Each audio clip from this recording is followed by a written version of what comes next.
Stop au rodéo sauvage, vous réagissez au standard au 02 62 99 2000. Les invités pour en parler, Gilles Klein, Stéphane Le Breton de Police Info. Bonjour. Bonjour, monsieur. Messieurs, alors face à vous, deux jeunes, et je remercie à Fredo Rodo et Ivan Sirveil d'être présents. Bonjour. Bonjour. Vous êtes les de l'association Chaudron Bike Family, hein, c'est oui, ça. Oui, donc on va beaucoup parler de ces rodéos sauvages, de ces rodéos urbains. Le gouvernement réfléchit donc à stopper le phénomène. Alors Fredo Rodo, une première réaction, si vraiment on met tout ça en application, la fin, ce sera terminé pour les rodéos sauvages? Non, franchement, ce sera pas terminé. Pour quelle raison ce serait pas terminé? Parce que le rodéo sauvage, il est là depuis bien avant moi. Et je ne pense pas qu'il va arrêter comment. Et qu'il va continuer? Oui, il va continuer. Les gens vont prendre les risques de faire quand même. Parce que dans l'âge, j'étais un cross-poids faire ça. Et moi, pas ça vendre notre cross-poids arrêter. Ah ouais. Mais on est au courant, enfin, on connaît bien ce que ça y risque. C'est-à-dire 1 an de prison, jusqu'à 15 000 € d'amende. Ouais, c'est beaucoup quand même. Ouais.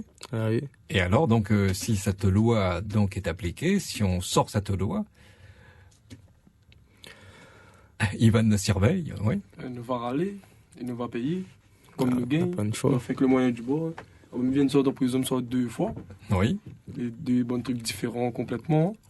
Ben, il va râler un an, il sortira 2 fois un an. Ouais. C'est 15 000 € d'amende, on va payer 1 € par mois. Gilles Klein, Stéphane Le Breton, vous êtes donc de Police Info. Restez avec nous évidemment sur la première, auditeur, et si Zati veut réagir sur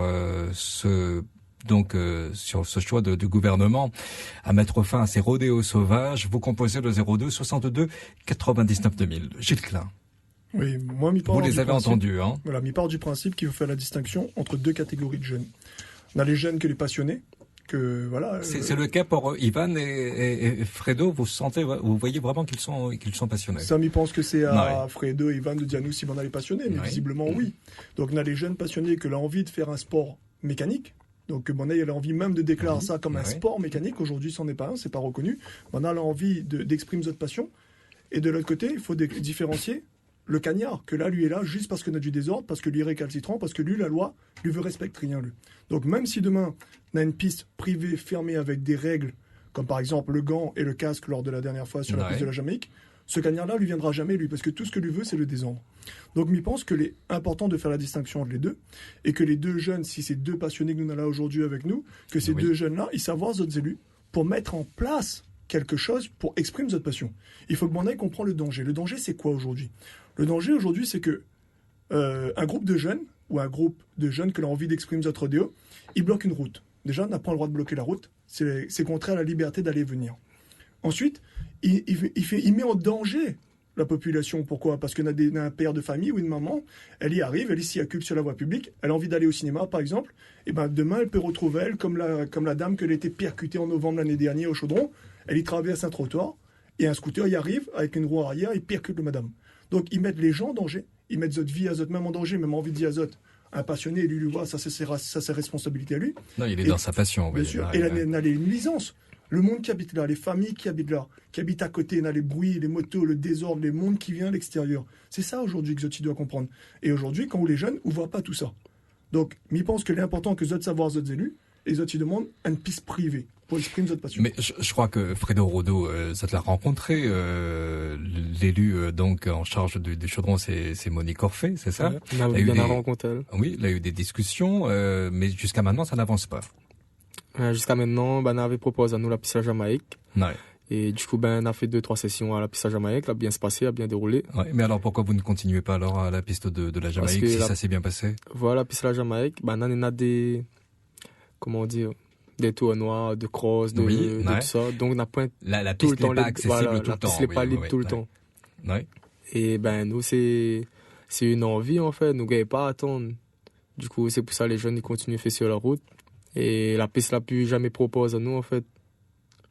Ivan Sirveille, ou les conscients aussi, le danger que ça il peut créer, ou les conscients que madame, monsieur, il passe par là, il peut prendre la moto, ou vous êtes conscients de ça? On est conscients. Oui. On respecte la loi quand même, nous. Hein. Oui. Voilà. On respecte la loi, mais elle est interdite. Oui, nous respectons la loi, mais de façon, nous respectons notre travail, nous respectons ce qu'on a fait. D'accord. Ouais. Ça, moi, ne veut pas déranger à chaque fois, nous, mais nous veut exprimer notre joie de vivre. Nous les jeunes, comme ça, tu vois, nous les jeunes, nous veut exprimer à nous. Nous savons au standard, Daniel est avec nous au téléphone. Daniel du Sud. Bonjour, Daniel. Bonjour. Bonjour, allez-y, c'est à vous. Oui, moi, ce qui m'interpelle sur le débat du jour, c'est que j'entends les rodéos. Moi, je trouve ça vraiment inadmissible. Il vient de dire à l'instant, celui qui pratique le rodéo, ils disent qu'à la Jamaïque, il y a tout le temps les motocross. Les motocross, ils travaillent pas la nuit. Quand ils font les rodéos, on voit bien que c'est le soir. Oui. Une fois, je passais, moi, et j'ai failli être confronté. On m'a dit, fais demi-tour parce qu'on les gêne. Et moi, je dis que la police n'est pas assez sévère. Un an de prison, c'est pas bon qu'il faut faire ça. Quand je vois les jeunes, ils devraient se rendre compte quand il y a des accidents. Quand les gens ils sont tétraplégiques dans les centres de rééducation, ils devraient aller faire un stage. Voilà.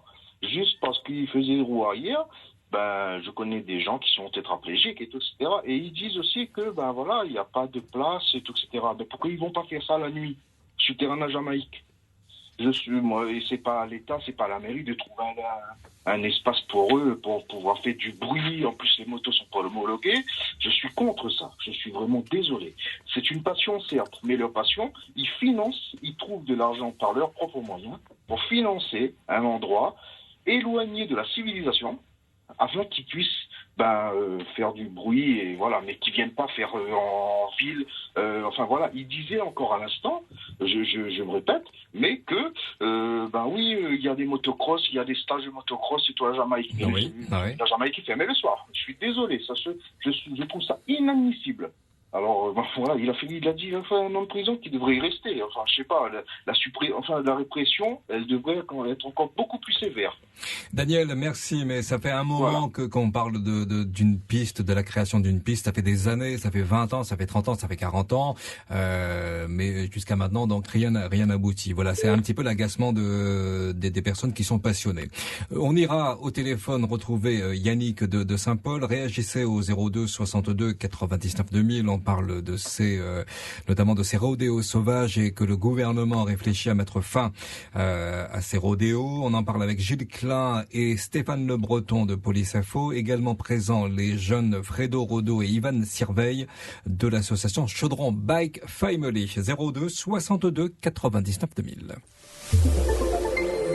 En direct de la Réunion. Bonjour la brigade, écoutez, tout va bien. Avec Prisca. Vous vendez ici des fruits, des légumes. Elodie. La Shaina avec moi, bonjour. Bonjour. Beverly. Il y a plein de petits marmailles autour de moi, donc je suis dans un atelier. En direct de la Réunion, du lundi au vendredi de 5h à 9h et de 15h à 17h sur la première. Partageons vos goûts et votre quotidien en direct de la Réunion avec Espace Fraîcheur.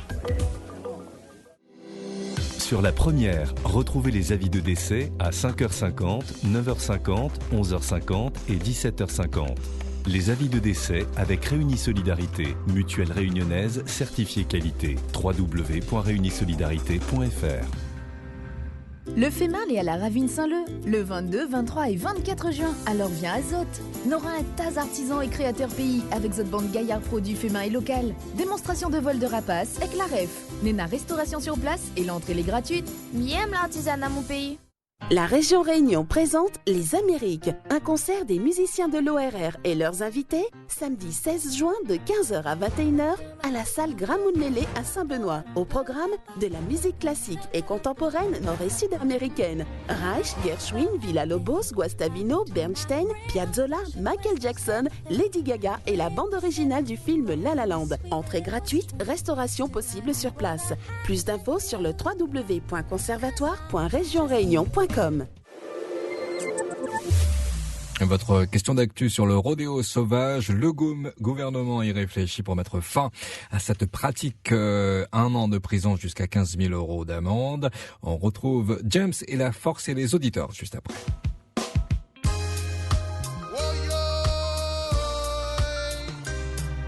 Parce que c'est lui même la limite, plus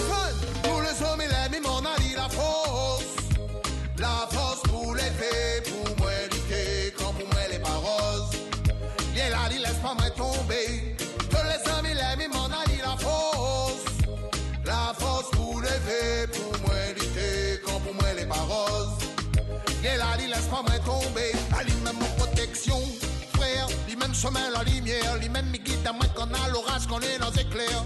Lui aide à moi, on détecte le bon faux frère. Évite tout ça que les nains mauvais cœur. Monte à moi la direction. Pour éviter toute bonne faute dans la vie. Mais demande à lui protection. Pour moi et mon famille. Tous les hommes et les m'en a dit la force. La force pour les faits, pour moi l'été, quand pour moi les paroles. Bien là, il laisse pas moi tomber. Tous les amis, les m'en a dit la force. La force pour les faits, pour moi l'été, quand pour moi les paroles.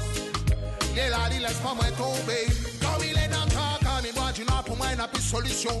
Quand pour moi tout est fait mal, comme il est en perdition. Comment faire quand faut choisir entre le cœur et la raison?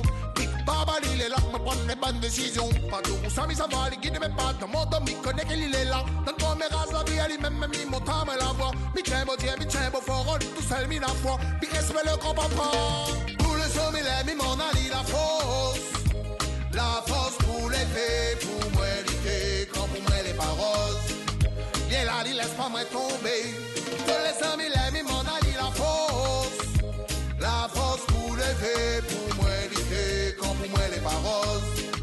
Et là, il laisse pas moi tomber. Souvent, quand on a problème, nous le pris dans la maladie. Quand nous l'est dans la peine, les solutions nous n'appuient. Quand nous avons le mal, il gagne, quand il envahit nous l'esprit. C'est là le petit bon Dieu pour tirer à nous dans le tracas. Souvent, quand on est malade, il vient, il touche ton famille. Quand pour moi, pas ce gars mauvais, oui, c'est la fin de la partie. Fait quand la fin, les prochains, que la France nous n'appuie. C'est là le petit bon Dieu pour tirer nous dans la barre. Tous les hommes, il est mis, mon a dit la force. La force pour les faits, pour moi, l'été. C'était James, un petit clin d'œil évidemment au quartier du Chaudron. Tu connais bien le chanteur James, Fredo et Ivan. Voilà, vous êtes de l'association Chaudron Bike Family. Et puis avec nous Gilles Klein et Stéphane Le Breton de Police Info. Avant de partir au standard, j'aimerais vous donner la réaction de Marie-Françoise qui dit qu'aujourd'hui il est plus facile d'arrêter les personnes qui sortent de discothèque que de faire un réel travail de terrain. Est-ce que les forces de l'ordre veulent vraiment faire le boulot ou aller dans la facilité de la rentabilité? Alors, il faut bien comprendre qu'on ne gagne rien sur la rentabilité. On est là, nous, juste pour faire respecter les lois, les règlements. Aujourd'hui, faire les boîtes de nuit, ça a un seul intérêt. C'est mettre hors de circulation les personnes qui sont ivres et qui représentent elles aussi un danger pour la population, pour le bon père de famille qui lui circule à 4h, 5h du matin, qui va travailler. Maintenant, nous, quand cette loi va passer, elle est bien à deux niveaux, cette loi. Elle est bien pour un côté répressif. Elle va vraiment passer, cette loi. Parce que là, pour l'instant, on y réfléchit, oui. Voilà, en tout cas, elle passera au débat à l'Assemblée nationale demain. Oui. Mais sur cette loi, nous, on ne peut pas présumer qu'elle va passer ou pas, mais elle devrait passer d'après les sons que nous avons. Cette loi, elle a un double intérêt. Le premier, c'est un intérêt répressif. Il faut bien que les jeunes comprennent qu'entre 1 et 5 ans de prison et de 15 à 75 000 euros d'amende, c'est sévère. Mais Zot, il risque aussi la confiscation, enfin Zot, il risque pas, ce sera la confiscation automatique de Zot véhicule. Vous l'étiez pour dire moi tout à l'heure que vous la payez de moto 3 500 euros. Ça veut dire que vous la travaillez pour ça. Demain, si vous ne respectez pas la loi, vous va être confisqué, vous va perdre 3 500 euros. Voilà la réalité. Donc elle a un autre effet, c'est un effet préventif. Il faut que les passionnés comme Zot y arrive, Zot il dit, ok, bon, elle est trop dure, mais arrête. Pour les récalcitrants, pour le délinquant, pour le cagnard, c'est tolérance zéro.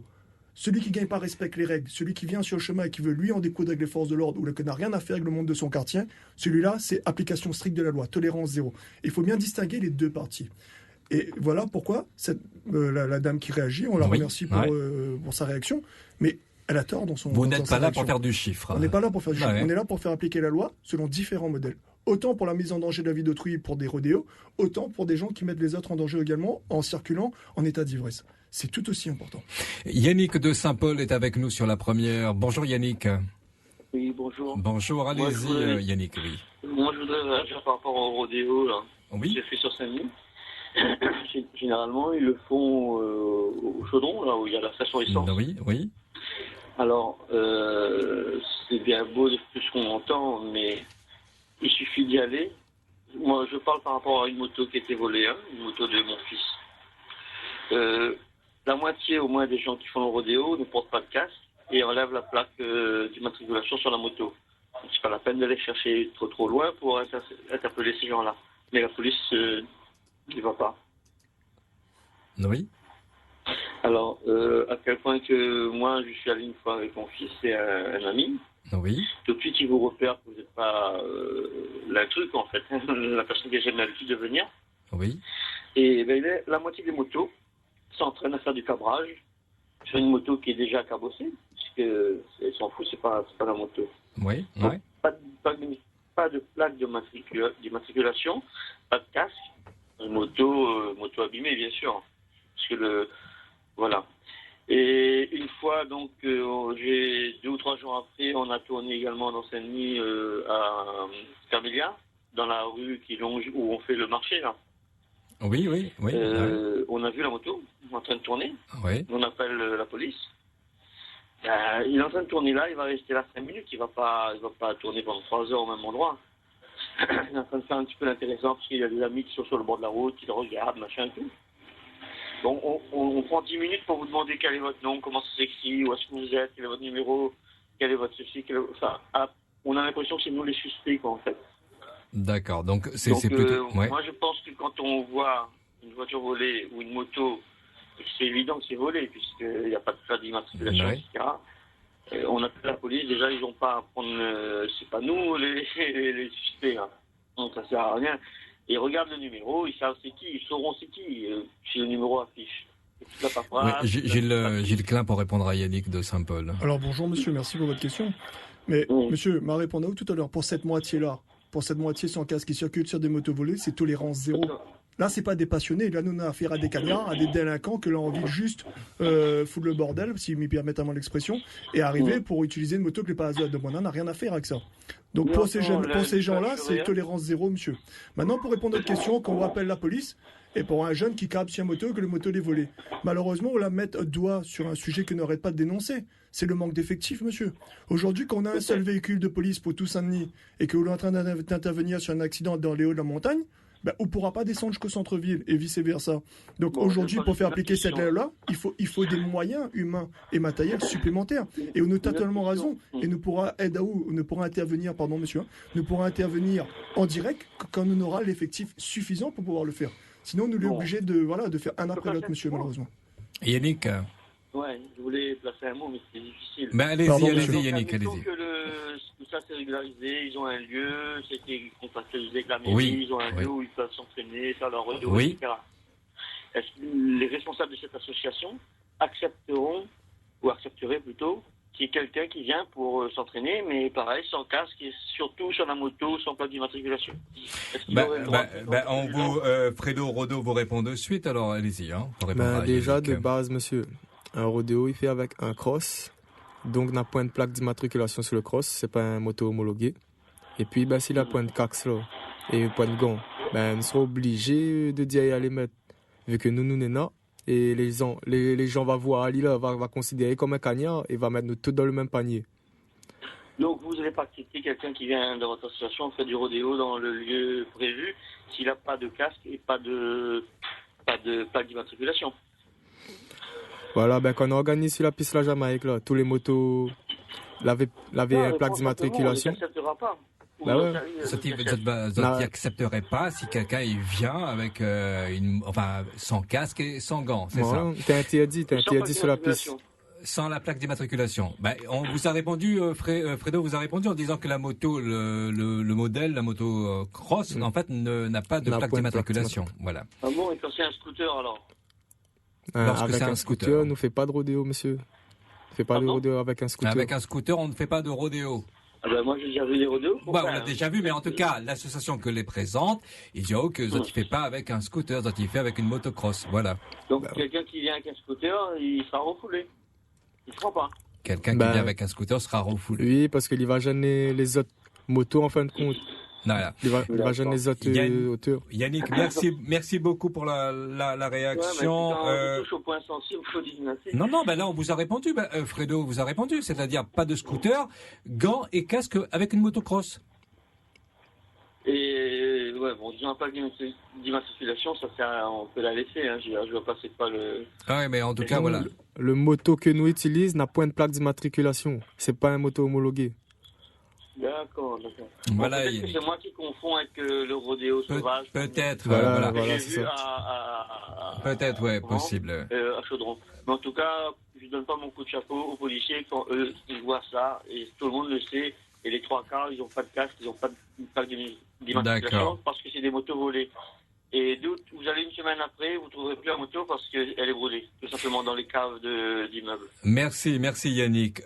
Armand, merci à vous Yannick. Armand qui nous dit, Stéphane Le Breton, 1 an de prison, oui, mais même 150 € d'amende, ces jeunes ne pourront pas payer. Alors 15 000 €, qui paiera? Est-ce que c'est le parent?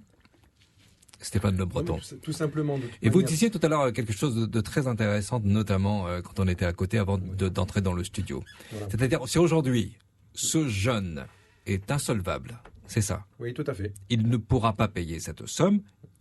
Par la suite, alors? On est d'accord, voilà, mais une personne qui, au jour d'aujourd'hui, est insolvable, sa situation, et je leur souhaite, va inévitablement évoluer. Oui. Donc, une fois qu'elle aura évolué, que cette personne aura trouvé un travail et qu'elle sera solvable, à ce moment-là, le Trésor public s'empressera de saisir une somme d'argent mensuelle sur le compte directement.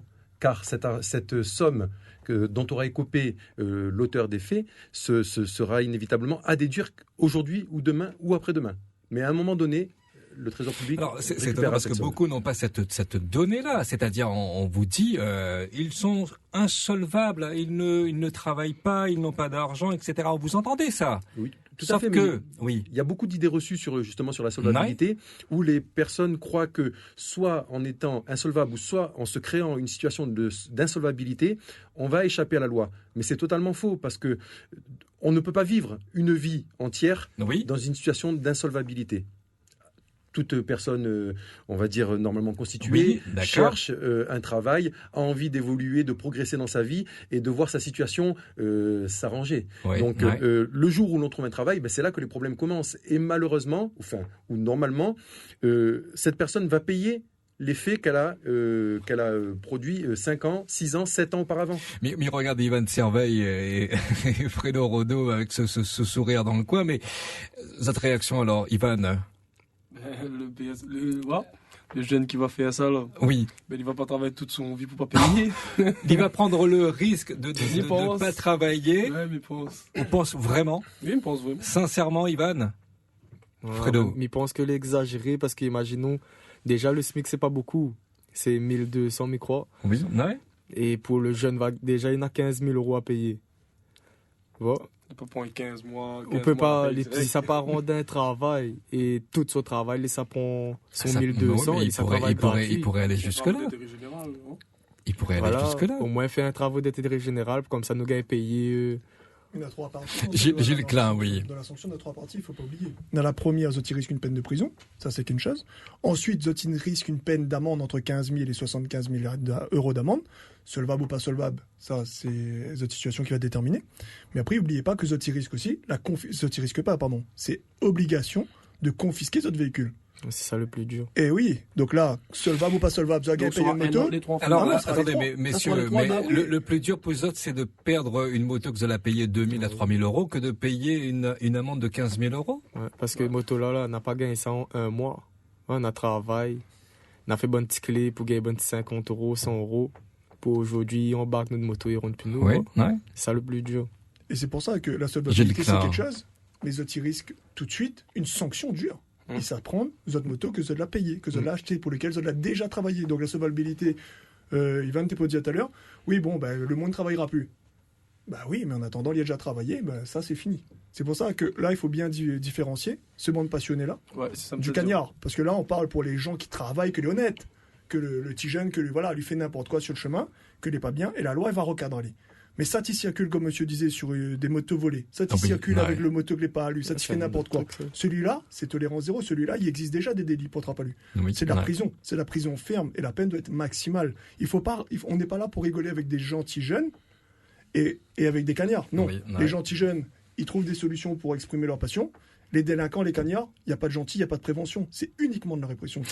Jean-François qui dit la police n'appliquera jamais si la loi, elle sort. Alors, je peux vous garantir, en tant que policier, cette loi, si elle sort, elle sera appliquée. La question, c'est de savoir avec quels moyens. On connaît les moyens de la police nationale, Gilles Klein. C'est pour ça que des opérations seront montées ponctuellement, avec un renfort maximum d'effectifs, pour pouvoir faire en sorte de verrouiller les différentes entrées et sorties du quartier et pour pouvoir interpeller. Comme ça, il n'y a pas de fuite, il n'y a pas de refus d'obtempérer. Les gens qui sont là seront automatiquement attrapés, contrôlés, attrapés et sanctionnés. Donc, et les cagnards, les voleurs, les délinquants, les receleurs, eux seront immédiatement arrêtés et on espère condamnés par la justice. Alors, est-ce qu'aujourd'hui, lorsqu'il y a un rodéo, les gens vous appellent la police pour que vous intervenez? Oui, je pense, bien sûr, puisque nous n'intervenons que soit sur appel de 17, des gens qui nous appellent, soit sur une constatation lorsque nous patrouillons. Après, quand on intervient, si vous avez 150 jeunes et que vous êtes 3 dans le véhicule de police et que tout le renfort dont vous avez à disposition, il est dans votre véhicule de police, donc 3, vous ne pouvez pas intervenir immédiatement. Oui, mais alors ça ne se passe pas très bien à chaque fois que vous faites des interventions pendant un rodéo sauvage, non? Souvent, malheureusement, c'est pour ça que on expliquait tout à l'heure aux 2 jeunes qui sont devant nous que les gens font l'amalgame entre eux. Aujourd'hui, les gens font l'amalgame entre le voleur, le receleur, celui qui circule sans casque sur un scooter volé, et les passionnés qui, eux, ont acheté leur moto, qui veulent faire du rodéo parce que c'est une passion pour eux. Donc, quand on se retrouve là-dedans, 150 jeunes, vous créez un amalgame autour de vous, et tout le monde vous met dans le même panier. Donc nous, quand on arrive, qu'on est caillassé, que les gens sont agressés, que vous rembarrez les gens pour rentrer chez eux, et que les gens, ils ont toute la journée des bruits de moto dans la tête, tout le monde vous en veut. C'est ça qu'il faut changer. Mettez des règles sur une piste privée et vous verrez que les gens ne feront plus d'amalgame. Et ce sera uniquement le cagnard et que le cagnard qui sera sanctionné automatiquement.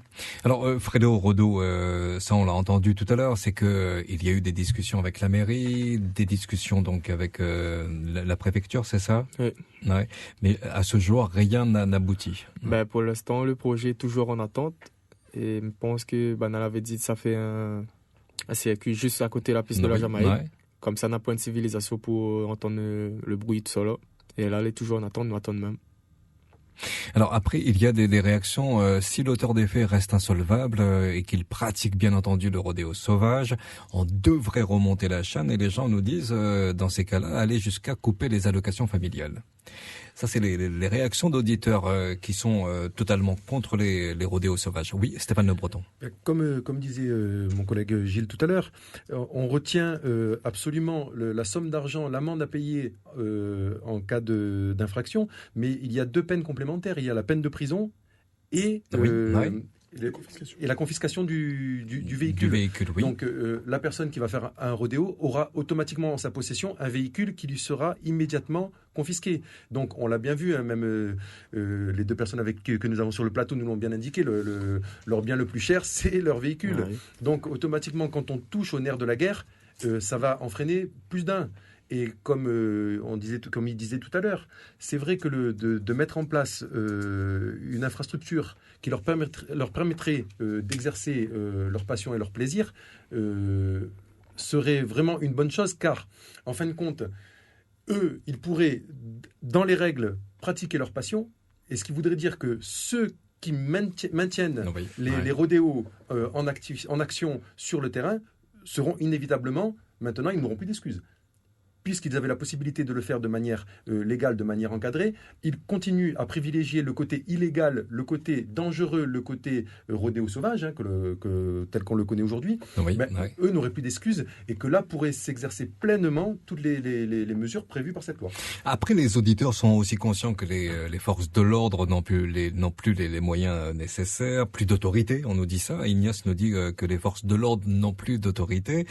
S'ils prennent en course, les policiers, s'ils prennent en course un délinquant routier et qu'il y a un accident, il aura tort et ce sera jugé, donc imaginez la suite. Jules Klein.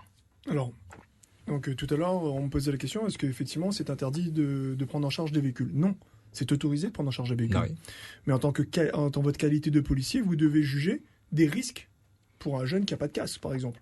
Maintenant, quelqu'un qui vole, quelqu'un qui agresse, quelqu'un qui frappe, je peux vous être certain, soyez certain, que non seulement vous serez pris en charge par la police, mais vous serez arrêté et vous serez condamné par la justice. Aujourd'hui, c'est des idées préconçues. Pourquoi ? Parce que nous n'avons pas les moyens d'intervenir sur toutes les missions et toutes les différentes missions. Et les gens en ont ras-le-bol. C'est pour ça qu'il faut comprendre que les gens peuvent aller dans différentes mesures, parce qu'ils en ont ras-le-bol. Et quand on est jeune et qu'on a envie de s'exprimer, il faut le faire dans le droit commun, parce que tout le monde respecte la loi. Et quand vous avez des jeunes qui ne respectent pas la loi, qui vous gênent votre confort de vie, et j'ai envie de vous dire votre tranquillité de vie, à un moment donné, on en a ras-le-bol, on va dire mais pourquoi moi je respecte la loi et ces jeunes-là ne respectent pas la loi? Et le pire, c'est que votre problème que vous avez également, c'est qu'on a des jeunes canards qui viennent mettre l'azote avec des motos volées, et que comme le père de famille ou le jeune garçon que lui a vu, lui vient de faire voler son moto, lui retrouve des motos dans des rodéos sauvages, n'est pas acceptable. Et c'est ça qu'il faut sanctionner. C'est pour ça que ZOT, en tant qu'association, a intérêt à trouver vite une piste réglementaire et mettre des règles pour que la distinction soit bien faite entre ZOT qui respectent la loi et les délinquants, les cagnards qui, eux, font du rodéo sauvage avec des motos volées. Et une question à poser à monsieur Gilles Klein, oui. C'est quoi la différence pour ZOT? C'est quoi ZOT appelle un rodéo sauvage? Parce qu'on peut trouver un gars avec un motocross de passage et en train de faire un tour dans le chaudron ou bien dans la ville Saint-Denis. Est-ce que ZOT, quand on va arrêter, il n'aura pas une caxe de gants? Est-ce que ZOT va considérer ça comme un rodéo? Alors, mon avis, il n'y a que la loi qui pourra nous dire c'est quoi. Quand la loi va sortir, si elle est votée jeudi, la loi va déterminer exactement le comportement qui est considéré comme un rodéo sauvage. Maintenant, pour être clair, un rodéo sauvage, c'est ce qu'on en a au chaudron tous les dimanches. Oui. Ça, d'un point. C'est quand on fait un aller-retour de sur la ligne droite, là, il y a train de faire un rodéo. Les clairs, les nets, les précis, ça c'est un rodéo sauvage, ça sera interdit si la loi y passe. Oui. Après, les comportements isolés, comme vous dites à moi, il n'y a que la loi qui nous permettra de déterminer si c'est un rodéo ou pas. Et un moto homologué dans un rodéo sauvage, parce qu'un rodéo, à la base, c'est avec un cross, on fait des montées aller-retour, mais on trouve un moto homologué dans un rodéo, un passage. Sauvage ou pas sauvage? Voilà, c'est un rodéo sauvage. Sur la voie publique. Sur la voie publique. Sur la voie publique. Confiscation. C'est fait exactement pour les gens que les en règle et que un moto en règle. Les faits pour dire non, ça suffit, allez sur une piste privée. Donc ça sera la confiscation automatique du véhicule que ZOT a payé depuis 2 ans. Ouais, ok. Mais bon, Fredo, mais les gaillards, l'échange que l'a été possible aujourd'hui sur la première, et merci vraiment Gilles Klein et Stéphane Le Breton de Police Info d'échanger comme ça en direct avec Fredo Rodo et Ivan Sirveil. Il pense que oui, il fallait aussi peut-être avoir cet échange-là, non? Alors, tout le monde pense qu'on ne parle pas avec les jeunes. La police parle avec les jeunes. Là, vous avez vous avez démontré le contraire, oui. On parle avec les jeunes. On ne parle pas avec les délinquants. On ne parle pas avec les cagnards. Il n'y a pas de conversation de prévention à avoir avec un cagnard. Le cagnard, il doit être sanctionné. Il n'y a pas de débat à avoir. Le jeune qui est passionné, qui a besoin d'être aiguillé, qui a besoin de comprendre les choses, la loi va sortir pour le lui expliquer. Et nous, on peut discuter avec les jeunes, les passionnés, pour se faire comprendre à ZOT. Attention, ZOT file un mauvais coton, entre guillemets, et ZOT va être sanctionné. Mais à ZOT de réagir. Et donc, nous discutons avec tous les jeunes, nous, sauf les cagnards. Mais merci beaucoup, vraiment, pour cette émission. Merci à Gilles Klein et Stéphane Le Breton de Police Info. Merci Fredo Rodo. Merci Ivan Sirveil de l'association Chaudron Bike Family. On salue évidemment tous ceux que vous connaissez au Chaudron. 5h-8h. Ah là, le gaillard.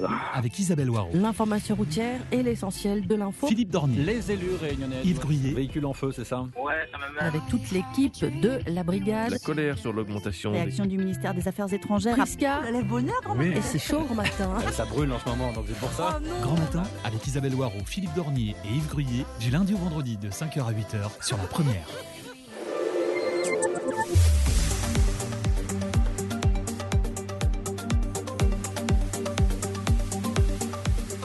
Vous allez retrouver Jessie pour Musique Première juste après l'info avec France Info, il est 13h.